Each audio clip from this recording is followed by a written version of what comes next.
Hey, this is Unit 7, Unit Systems, 7.3, Nervous System. Nervous System's maybe the hardest system of the whole unit, so we're going to have to spend the whole time on it. It's not that bad, though. Let's look at it. So, what is the purpose of the nervous system? Controls all functions of the body through sending and receiving electrical signals to and from the brain. Pretty weird definition. Receives information from the outside world using sensory information, integrates that information in the brain, usually some sort of motor response. We're going to get there in a second, too. What is the nervous system composed of? Has anatomical divisions: the central nervous system, which is the brain and the spinal cord, and the peripheral nervous system, which is just all the other nerves. Sensory information as well, gathering in information from the outside world, like eyes, ears, all that bit.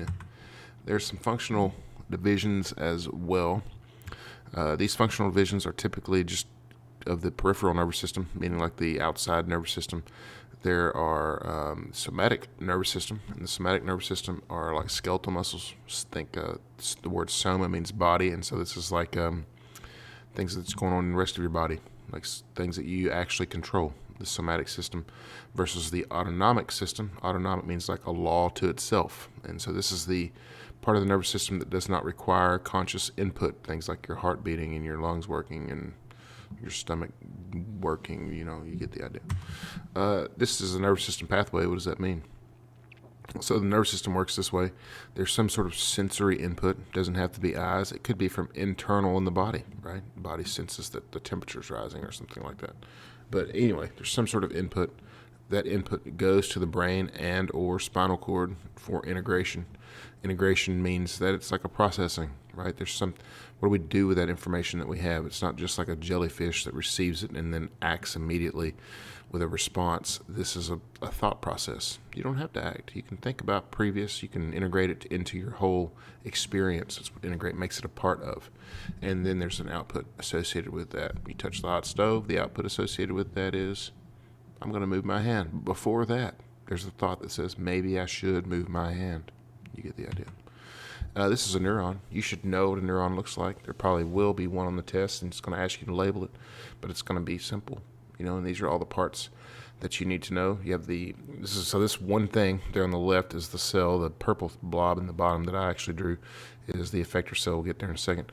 So nervous cells are a very particular shape. You see the cell body, the nucleus. I put that there just so you could see get yourself oriented. This is just a normal cell, even though it's not normal looking. You can see the dendrites. It's from the word tree because they look like trees. These are the receiving portions of the neuron.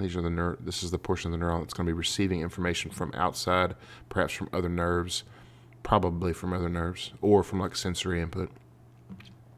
Then there's the cell body, which is the main portion of the cell. This is going to be the part of the cell that contains stuff like the nucleus and other things. Then there's the axon. Notice there's a single axon. This is the sending portion of the neuron, meaning that it's going to be sending electrical signals someplace, probably out to the end of the axon or the axon terminal, which is the end of the axon. The myelin sheath that is on the axon is going to insulate that signal and protect the surrounding tissues. It's like a hydrophobic kind of material. And there's a synapse. Notice the synapse is the gap between the neuron and the effector cell. And the effector cell is anything that the neuron is being affected by. Or, no, the effector cell is being affected by the neuron. You get the idea. So it could be a muscle, it could be a gland, it could be another nerve. Something that the nerve is acting on is going to be the effector cell. That's kind of a generic catch-all sort of term. How does the nerve impulse work? So a nerve impulse is the act of this electricity traveling down the nerve. Well, there's two words that you need to have associated with this. We're keeping this really simple. If you look this up, it's going to be a lot more complicated. We're keeping it really simple just because that's where we're at. Resting potential. So think about those two words. It's at rest, but it has the potential to do something. At resting potential, there's basically difference of charges inside and outside the cell. There's a outer cell. The outside of the cell has a positive charge. The inside of the cell has a negative charge. This has to do with the difference of ions that are inside and outside the cell. And when that charge is different, the positive and negatives aren't touching each other, we say that there's at resting potential.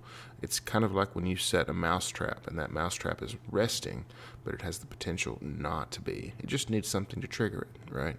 And so same thing with resting potential. Resting potential has the potential not to be at rest, but it just needs a trigger, usually from sensory input or from the action potential or the nerve impulse traveling down the length of the nerve. That nerve impulse is called the action potential. When those charges switch places, it causes that electricity to kind of spark, which is called the action potential. So the nerve is at resting potential before it does anything. When it does something, that's called the action potential. And then you can see on this picture, each subsequent area is going to kind of fire off. You don't need to know anything about depolarization, repolarization, any of that.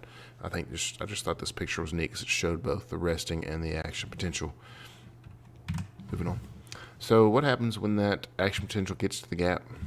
The synapse. Well, electricity can't jump across the gap. Even if it could, it might damage the other cell or the muscle or the gland or whatever is on the other side.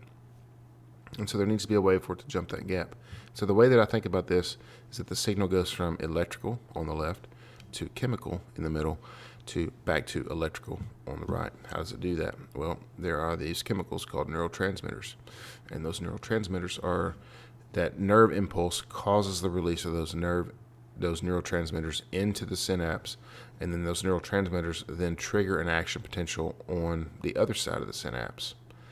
We're not really going to get any more complicated than that. Neurotransmitter is a generic term, can be lots of different things. You've probably heard of them like serotonin, dopamine, and others. And so very simple. We're not getting more complicated than that. Trust me, this rabbit hole is deep, but we're going to keep things really simple when it comes to the nerve impulse and what happens at the synapse. And let's talk a little bit about the brain, because it's important. Central nervous system is made up of the brain, the spinal cord. The brain is made up of three parts: the cerebrum, cerebellum, and the brainstem. The cerebrum is the thinking portion of the brain. Think of this as the conscious portion of the brain, the portion of your brain that you're actually like developing thoughts and memories and inputting information from the outside and then integrating that information. It smells like something, or I see that, or it sounds like something.